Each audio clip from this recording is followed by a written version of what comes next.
ఇదే జగన్మోహన్ రెడ్డి గారు ఎప్పుడైనా పబ్లిక్ స్పీచెస్‌లో గాని, పబ్లిక్ మీటింగ్ గాని, ప్రెస్ మీట్స్ అంటే ఓదార్పు యాత్రగా అక్కడక్కడికి ఎళ్తారు. సో, ఎళ్తారు అక్కడ వాళ్ళని ఓదారుస్తారు, ప్రెస్ మీట్ పెడతారు బానే ఉంది. ప్రెస్ మీట్‌లో మేడం కూటమి గురించి విమర్శించడం కామన్, విమర్శిస్తారు ఖచ్చితంగా. సో, ప్రతి ప్రెస్ మీట్‌లో majority of the press meets గనక ఐ మీన్ ఈ బయటకొచ్చిన తర్వాత చూస్తే గనక పోలీసుల గురించి మాట్లాడడం గాని, పోలీసుల్ని టార్గెట్ చేయడం గాని, ఈవెన్ పోలీసులు ఏమైనా సప్త సముద్రం దాటొచ్చి తీసుకెళ్ళి మేము మిమ్మల్ని అరెస్ట్ చేసాం, తప్పుడు పనులు చేస్తే, ఈవెన్ పోలీసులు యూనిఫార్మ్ తీసి బట్టలిప్పి మరీ కొడతానని తీసుకెళ్తారు. అంటే పోలీసుల మీద ఎందుకు ఇంతలా టార్గెట్ చేస్తున్నారని అంటారు. సో, పోలీసుల వ్యవస్థ చూసుకుంటే హోమ్ మినిస్టర్ అనిత గారు మొత్తం బానే ఉంది. మేము ఇక్కడ సెట్ చేస్తున్నాం. మొత్తం సెట్ అయిపోతుంది అని పోలీసులు ఇంకొకసారి ఎక్కువగా తప్పుడుగా మాట్లాడితే మేము ఉపేక్షించామని అనిత గారు కూడా చెప్పడం జరిగింది. పోలీసులు కూడా దానికి కౌంటర్ ఇవ్వడం జరిగింది. కానీ జగన్మోహన్ రెడ్డి గారు ఎందుకని పోలీసుల్ని టార్గెట్ చేస్తున్నారంటారు? అంటే అలా గతంలో తిరుపతికి ఎస్పీగా చేసిన సుబ్బారాయుడు గారిని అదే అన్నారు. హ్మ్. సప్త సముద్రాల అవతల మీరు ఉన్నా నేను లాక్కొని వస్తానని మాట్లాడారు. హ్మ్. అంటే వాళ్ళందరినీ ఒక రకంగా బెదిరిస్తున్నారు. ఓకే. సో వాళ్ళు నేను చెప్పినట్టు అంటే ఆయన ఉద్దేశం ఏంటంటే నేను మళ్ళా సీఎం అవుతాననే ఆలోచనలో ఉన్నారు. కానీ ఇప్పుడు అందరికీ తెలుసండి. ఇంకా అయ్యే ప్రసక్తి అనేది లేదు. అది కలలుగానే ఉండిపోతది. జగన్మోహన్ రెడ్డి ఇంట్లో పడుకొని ఆలోచించుకోవాలి. ఇంక నేను సీఎం అవుతున్నాను ఆయన అనుకోవటమే. ఆ ఉద్దేశంతో ఏం చేస్తున్నాడంటే మొత్తం వ్యవస్థల్లో ఎవరినైనా సరే ఐఏఎస్‌లైనా బెదిరిస్తున్నాడు, పోలీస్ డిపార్ట్‌మెంట్‌నైనా బెదిరిస్తున్నాడు, అందరిని బెదిరిస్తున్నాడు. అది కూడా శవ రాజకీయాలు చేసే అలవాటు ఉంది కాబట్టి చచ్చిపోయిన సంవత్సరం తర్వాత వాళ్ళేదో సూసైడ్ చేసుకొని చనిపోతే, అప్పుల పాలై చచ్చిపోతే, ఆ బెట్టింగ్స్ ఆడి చచ్చిపోతే, దానికోసం పరామర్శకెళ్ళి ఇంకో ఇద్దరు ముగ్గురిని చంపేస్తే దాన్ని కూడా పోలీసులు విచారించకూడదు, దాన్ని కూడా అడగకూడదు. ఈయన వెళ్ళిన చోటంతా జనాల్ని చంపుకుంటా పోతుంటే ఎవరిని అడగకూడదు. సో జగన్మోహన్ రెడ్డి గారి ఉద్దేశం ఇది. మేము వైసీపీ వాళ్ళం, మేము అరాచకాలు చేస్తాం. చేసినప్పుడు మీరెవరు అడగటానికి? సో మీరు ఎవరైనా అడిగితే మిమ్మల్ని బట్టలోడ తీసుకొడతామనో, మేము మళ్ళా అధికారంలోకి వస్తే మీ అంతు చూస్తామనో, నేను అన్నీ గుర్తుపెట్టుకుంటున్నా అంటే గుర్తుపెట్టుకో, వచ్చిన నష్టం ఏంటి? ఎవరు తప్పు చేస్తే వాళ్ళు భయపడతారు కదా. అవును. తప్పు చేయనప్పుడు ఎవరు భయపడతారు? అవును. నువ్వు ఎన్ని రాసుకున్నా ఏం చేసినా తప్పు చేసినాడు భయపడాలి. ఎందుకంటే రాజ్యాంగం అనేది ఒకటి ఉంటుంది. కానీ రెడ్ బుక్ రాజ్యాంగం అని అంటున్నారు ఆయన. రెడ్ బుక్ రాజ్యాంగం అని చెప్పింది. రెడ్ బుక్లో ఏముందని అధికారులు ఎప్పుడైతే జగన్మోహన్ రెడ్డి గారు చెప్పినట్టు విని ఆ రోజున లోకేష్ గారికి ఇబ్బంది కలిగించడం, లోకల్లో ఉన్న వాళ్ళకి నియోజకవర్గాల వారీగా ఇబ్బందులు కలిగించిన, ప్రజలకు ఇబ్బంది కలిగించిన వాళ్ళ గురించే మాట్లాడారు. అంతేగాని గుమ్మడికాయల దొంగ అంటే భుజాలు తడుముకున్నట్టు వీళ్ళకెందుకు ఆ బాధ? వీళ్ళెందుకు అలాంటి ఇది పడుతున్నారు? ప్రజలకు ఇబ్బంది కలిగించిన వాళ్ళు, టీడీపీ కార్యకర్తలకు ఇబ్బందులు కలిగించిన వాళ్ళు దీని గురించి మాట్లాడారు. మీరు ఇంకా గొంతు నడి రోడ్డు మీద చాలామంది టీడీపీ కార్యకర్తలందరినీ కూడా గొంతు కోసి చంపినా కూడా వాళ్ళని కూడా అరెస్ట్ చేయకూడదా? సో ఎక్కడైనా వాళ్ళని అరెస్ట్ చేశారు అప్పుడు? అంటే ఏ రకంగా అరాచకం చేయించారు అంటే మొన్నటికి మొన్న టైర్ కింద జగన్మోహన్ రెడ్డి గారి కారు టైర్ కింద మనిషి చనిపోతే కూడా లింగయ్య అలాంటి దీనికి కూడా మమ్మల్ని అడగకూడదు, ఇది కక్షపూరిత రాజకీయాలు అని అంటున్నారు. అంబటి రాంబాబు గారు అంటున్నారు జగన్మోహన్ రెడ్డి గారు వస్తున్నారని తెలిసిన తర్వాత జగన్మోహన్ రెడ్డి గారు ముందే కుట్ర పన్నారు టీడీపీ నాయకులు కానీ ఈ కూటమి కానీ అని అంటున్నారు. అంటే చచ్చిపోమని చెప్పి ఎవరన్నా తోసారా? అంటే మీరు ముందే అంటే ఆయన చచ్చిపోదామని వచ్చాడా? టీడీపీ వాళ్ళు ముందే ప్లాన్ చేసుకొని ఉంచారు ఒక మనిషిని టైర్ కింద పెట్టడానికి అన్నట్టుగానే ఆయన చెప్పడం జరిగింది. సిగ్గుండాలండి ఇలాంటి మాటలు మాట్లాడటానికి. మనుషులకి వ్యవస్థలో ఎలాంటి మాటలు మాట్లాడుతున్నారు వీళ్ళ ప్రజానాయకులు? ఇలాంటి మాటలు మాట్లాడతారు అంటే ఒక ప్రాణాన్ని తృణప్రాణంగా వాళ్ళు ఏ విధంగా మాట్లాడుతున్నారు? ప్రాణానికి విలువ లేకుండా చేస్తున్నారు. సో ఆ వ్యక్తి చనిపోతే ఆ కుటుంబానికి ఎంత బాధ ఉంటుంది? సో దాన్ని వాళ్ళు ఆలోచించారా? ఒక పద్ధతి అనేది ఉంటుంది కదా. ఏమయ్యారు ఆ సెక్యూరిటీ అంతా? సో మీకు ఎన్ని కార్లకు పర్మిషన్ ఇచ్చారు? ఎంతమందిని వెళ్ళమన్నారు?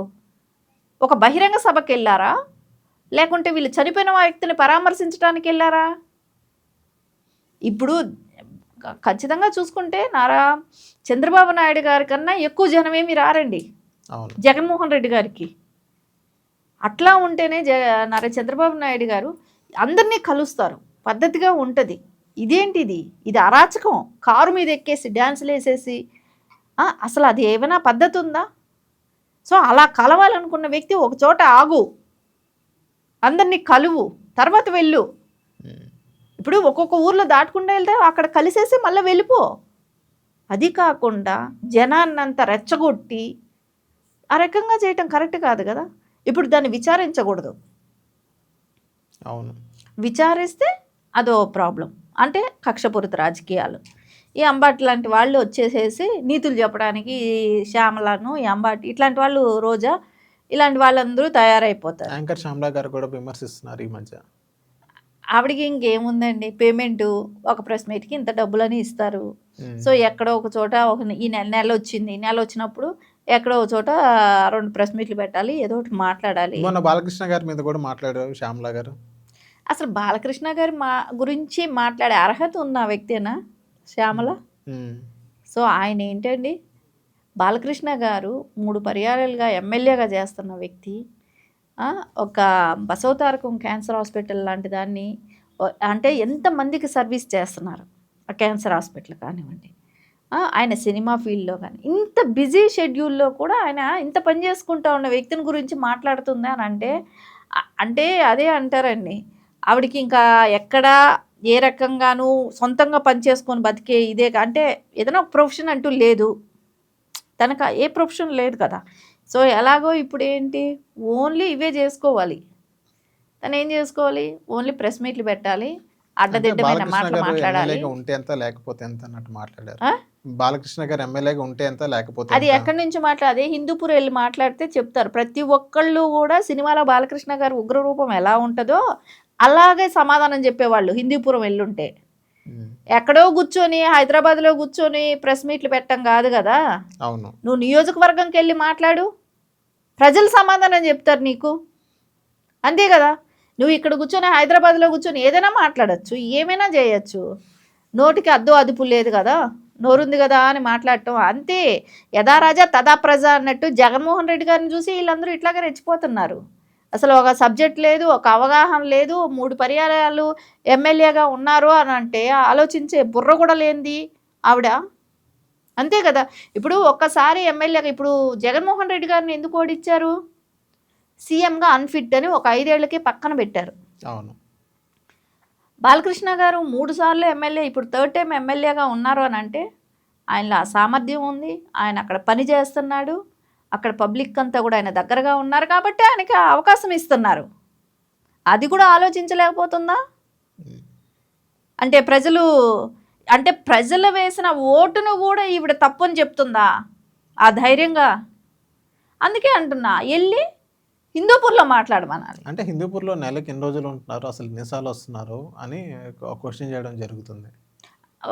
ఇప్పుడు జబర్దస్తిలో రోజా ఎన్ని రోజులు నగిరి నియోజకవర్గంలో ఉండేది? ఏమైనా ఆవిడ అటెండెన్స్ వేసుకుంటా కూర్చొని ఉండేదా ఈవిడ? జగన్మోహన్ రెడ్డి గారు పులివెందుల్లో ఎన్ని రోజులు ఉంటున్నారు? ఎన్ని రోజులు ఉంటున్నాడు పులివెందుల్లో జగన్మోహన్ రెడ్డి గారు? అది చెప్పాలిగా శ్యామల. అరే మాట్లాడేటప్పుడు కొంచెం మన వాళ్ళు ఎలా ఉన్నారు, మనం ఏం చేస్తున్నాం, మన పార్టీలో ఏం జరుగుతుందని చూసి మళ్ళీ అవతలాలను విమర్శించాలి. అవును, ఆయన ఆ క్యాపబిలిటీ ఉంది కాబట్టే 3rd టైం కూడా మెజారిటీతో గెలిచారు. సో అది కూడా జ్ఞానం లేని వ్యక్తి మాట్లాడుతుందంటే జగన్మోహన్ రెడ్డి గారు అసలు యాక్చువల్లీ సెక్రటరేట్కి వెళ్ళాల్సిన వ్యక్తే ఇంట్లో కూర్చొని ఉన్నాడు. అలాంటి లీడర్ దగ్గర వీళ్ళు ఉన్నవాళ్ళు అలాంటి మాటలు మాట్లాడే అర్హత ఉందా వీళ్ళకి? ఆయన పులివెందులకు ఎప్పుడు వెళ్తున్నాడు? సంవత్సరానికి 2 సార్లు వెళ్తాడేమో, వర్ధంతికి జయంతికి ఏమైనా, అంతే కదా. రాజశేఖర్ రెడ్డి గారు వర్ధంతి జయంతికి వెళ్తారు, అంత తర్వాత వెళ్ళరు కదా. అంత మాత్రం ఆయన ఎమ్మెల్యే అక్కడ ఒకటే మాట్లాడారు. ఏదైనా మాట్లాడేటప్పుడు నోరుంది కదా అని ఇష్టం వచ్చినట్టు మాట్లాడితే ప్రజలు బుద్ధి చెప్పే రోజులు దగ్గరలోనే ఉంది శ్యామలకి. ఓకే.